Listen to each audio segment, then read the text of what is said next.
Bonjour à tous et bienvenue sur notre chaîne. Aujourd'hui, nous allons revenir sur la finale épique de la Ligue des Champions entre le Real Madrid et le Borussia Dortmund. Ce match s'est terminé sur un score de 2-0 en faveur du Real Madrid, offrant aux Madrilènes leur 15e titre dans cette compétition prestigieuse.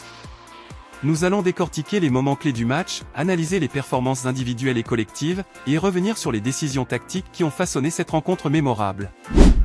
Allons tout de suite dans le vif du sujet et analysons ce match palpitant. N'oubliez pas de liker la vidéo, de vous abonner à notre chaîne et de partager vos commentaires sur ce match en dessous. Jetons un coup d'œil aux compositions des équipes. Pour le Borussia Dortmund, nous avons Gregor Kobel dans les cages, une défense composée de Julian Ryerson, Mats Hummels, Nico Schlotterbeck et Jan Madsen. Au milieu, Emre Can, Julian Brandt et Marcel Sabitzer dirigent les opérations, tandis qu'en attaque, Jadon Sancho, Karim Adeyemi et Niklas Füllkrug forment un trio redoutable. Sous la direction d'Edin Terzic, Dortmund espérait bien surprendre le Real Madrid avec son jeu rapide et dynamique. Terzic, connu pour sa capacité à motiver ses joueurs, avait préparé une équipe déterminée à tout donner. De l'autre côté, le Real Madrid aligne Thibaut Courtois dans les buts, Dani Carvajal, Antonio Rudiger, Nacho et Ferland Mendy en défense. Le milieu de terrain, composé de Federico Valverde, Eduardo Camavinga et le maestro Toni Kroos, promet de contrôler le tempo du match. En attaque, Jude Bellingham joue en soutien de Rodrigo et Vinicius Junior. Sous la direction de Carlo Ancelotti, Madrid était déterminé à soulever une fois de plus la coupe, fort de son expérience et de sa profondeur de banc. Ancelotti, avec son palmarès impressionnant, savait que chaque décision tactique serait cruciale. La première mi-temps a été marquée par une domination territoriale du Borussia Dortmund. Les Allemands ont été agressifs dès le coup d'envoi, mettant la pression sur la défense madrilène avec des attaques rapides et précises. Voici quelques-unes des meilleures actions de cette première période. Thibaut Courtois a été une muraille infranchissable pour les Madrilènes, repoussant plusieurs tirs dangereux de Füllkrug et de Sancho.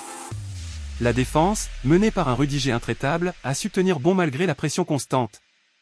De l'autre côté, le Real Madrid a eu du mal à se procurer des occasions franches, la défense de Dortmund étant bien en place. Les interventions défensives de Rudiger et les arrêts spectaculaires de Courtois ont été des moments clés.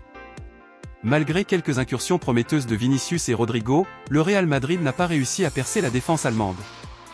Le pressing haut de Dortmund a empêché Madrid de développer son jeu habituel.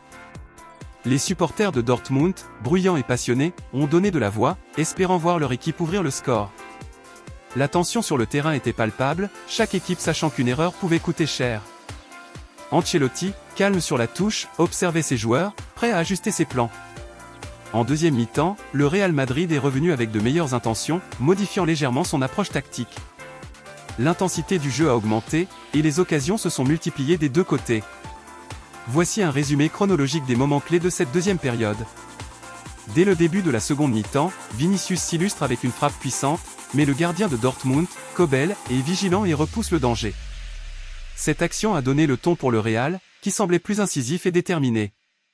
Dortmund, toutefois, ne s'est pas laissé intimider et a continué à attaquer avec vigueur. 48e minute. La 48e minute a vu Vinicius Junior tester les réflexes de Kobel avec une frappe puissante. Ce tir, bien que repoussé, a montré l'intention offensive renouvelée du Real Madrid. Cette action a également galvanisé les supporters madrilènes, espérant que leur équipe prenne enfin l'avantage. Vinicius, avec sa vitesse et son agilité, a posé de nombreux problèmes à la défense de Dortmund, démontrant pourquoi il est l'un des jeunes talents les plus prometteurs du football mondial. Son duel avec Ryerson a été particulièrement captivant, chaque joueur cherchant à prendre le dessus. 56e minute. Dortmund répond avec une frappe de Julian Brandt qui passe tout près du poteau de Courtois. Cette occasion manquée à la 56e minute aurait pu changer la donne du match. Brandt, avec sa vision du jeu et sa précision, a été l'un des meilleurs joueurs de Dortmund ce soir-là. Cette tentative a rappelé à tous que Dortmund n'était pas là pour jouer les seconds rôles. L'équipe allemande a continué de pousser, espérant trouver la faille dans la défense madrilène. Les supporters de Dortmund, anxieux mais toujours pleins d'espoir, ont applaudi chaque effort de leur équipe. Le Real Madrid a intensifié ses attaques. À la 58e minute, Dani Carvajal s'accroche à un centre lancé depuis le flanc gauche et tente de diriger la balle vers le but. Cependant, Kobel parvient à intervenir et prétend la balle. Le Real Madrid a nettement amélioré son jeu offensif depuis la reprise, mettant constamment la défense de Dortmund sous pression. À la 62e minute, Karim Adeyemi, de Dortmund, centre depuis une position profonde sur la gauche. Niklas Füllkrug arrive de l'autre flanc avec une superbe tête plongeante, mais Thibaut Courtois réalise un arrêt exceptionnel pour repousser le ballon. Cet arrêt crucial a maintenu le Real Madrid en tête et a souligné l'importance de Courtois dans ce match. La 68e minute voit Jude Bellingham faire une incursion dans la surface de réparation, se déplaçant vers l'intérieur droit avant d'être évincé par Sabitzer. Bellingham a montré pourquoi il est considéré comme l'un des jeunes talents les plus prometteurs du football mondial. Edin Terzic, l'entraîneur de Dortmund, effectue le premier changement du match à la 72e minute, remplaçant Karim Adeyemi par Marco Reus. Ce changement visait à injecter plus d'expérience et de créativité dans l'attaque de Dortmund, Reus étant connu pour sa capacité à changer le cours d'un match avec ses compétences techniques et sa vision du jeu. À la 74e minute, Dani Carvajal marque pour le Real Madrid. Toni Kroos tire un corner de la gauche, et Carvajal, positionné dans le coin gauche de la surface de réparation, monte et envoie une tête puissante qui bat Kobel et termine dans le coin supérieur droit. Ce but a été un moment décisif du match, donnant au Real Madrid une avance précieuse. Dortmund réagit rapidement avec un double changement à la 80e minute, Daniel Malen remplace Emre Can, et Sébastien Haller prend la place de Julian Brandt. Ces changements visaient à renforcer l'attaque de Dortmund dans une tentative de revenir au score. Malen et Haller ont apporté de l'énergie et de la puissance à l'équipe. 3 minutes plus tard, à la 83e minute, Vinicius Junior scelle la victoire du Real Madrid avec un deuxième but. Une mauvaise passe de Madsen est interceptée par Bellingham, qui trouve Vinicius. Celui-ci avec un super coup de patte devant Kobel et marque. Ce but a été le résultat d'une excellente pression et d'un jeu collectif bien coordonné du Real Madrid. Carlo Ancelotti effectue ses premiers changements à la 85e minute. Joselu entre à la place de Jude Bellingham, suivi de Luka Modric qui remplace Toni Kroos à la 86e minute. Ces changements visaient à maintenir la domination du Real Madrid en fin de match, en apportant de l'expérience et de la fraîcheur sur le terrain. Dortmund répond avec l'entrée de Jamie Bino-Gitans à la place de Jadon Sancho à la 87e minute. Ce changement visait à apporter une nouvelle dynamique à l'attaque de Dortmund, mais il était peut-être déjà trop tard pour renverser la situation. Le Real Madrid effectue deux derniers changements dans les arrêts de jeu, Eder Militao remplace Rodrigo à la 90e minute, et Lucas Vazquez entre à la place de Vinicius Junior à la 90 plus 4 minutes. Ces changements visaient à renforcer la défense et à sécuriser la victoire dans les dernières minutes du match. Le match se termine sur le score de 2-0 en faveur du Real Madrid, malgré une dernière tentative désespérée de Dortmund pour revenir au score. Les Madrilènes ont su gérer leur avance avec une grande maturité, contrôlant le rythme du jeu jusqu'au coup de sifflet final. Ce match a été une démonstration de leur expérience et de leur maîtrise tactique. Les supporters madrilènes ont célébré cette victoire méritée, tandis que les joueurs de Dortmund ont quitté le terrain avec la tête haute, conscients d'avoir tout donné. Ancelotti, avec son calme habituel, a félicité ses joueurs pour leur performance solide. Un des faits marquants de ce match a été le choix de Carlo Ancelotti de titulariser Thibaut Courtois au lieu d'Andry Lunin. Malgré les avis controversés des supporters, ce choix s'est révélé décisif. Courtois a réalisé plusieurs arrêts cruciaux en première mi-temps, empêchant Dortmund de prendre l'avantage. Sa performance a été exemplaire, montrant une fois de plus pourquoi il est considéré comme l'un des meilleurs gardiens du monde. La confiance d'Ancelotti en Courtois a été justifiée, chaque arrêt renforçant la détermination de l'équipe.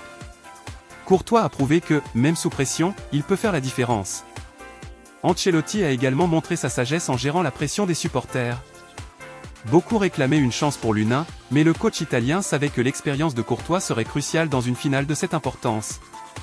Courtois a justifié cette confiance avec des arrêts de classe mondiale, notamment en première mi-temps où Dortmund dominait. Sa capacité à rester concentré et à réaliser des interventions décisives a été un facteur clé dans la victoire du Real Madrid. Les critiques ont été rapidement réduites au silence, Courtois démontrant une fois de plus son importance pour l'équipe.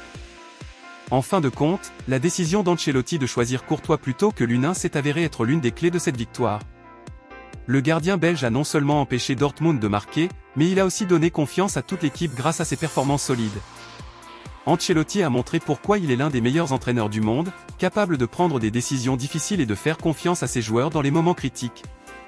Cette victoire est en grande partie due à la sagesse et à l'expérience de l'entraîneur italien, ainsi qu'à la performance exceptionnelle de Courtois. Revenons également sur notre pronostic pour ce match. Après avoir analysé les 5 derniers matchs de chaque équipe, nous avions prédit une victoire du Real Madrid 2-1 contre le Borussia Dortmund, anticipant un match serré. Nous avions raison sur presque toute la ligne, sauf que Dortmund n'a pas réussi à marquer. Notre analyse s'est avérée pertinente, soulignant la solidité défensive de Madrid et la capacité de Dortmund à créer des opportunités. Ce match a confirmé nos attentes d'un duel intense et stratégique, chaque équipe cherchant à imposer son jeu. Nous sommes ravis de voir que notre analyse a été aussi précise. En conclusion, cette finale de la Ligue des Champions a été riche en émotions et en rebondissements. Le Real Madrid, avec son expérience et son efficacité, a su s'imposer face à un Borussia Dortmund combatif mais malchanceux. Les choix tactiques de Carlo Ancelotti, notamment la titularisation de Thibaut Courtois, ont été déterminants. Les performances de Bellingham et de Carvajal, ainsi que la solidité défensive de Rudiger, ont été des éléments clés de cette victoire. Félicitations au Real Madrid pour ce 15e titre historique en Ligue des Champions. Merci à tous de nous avoir suivis.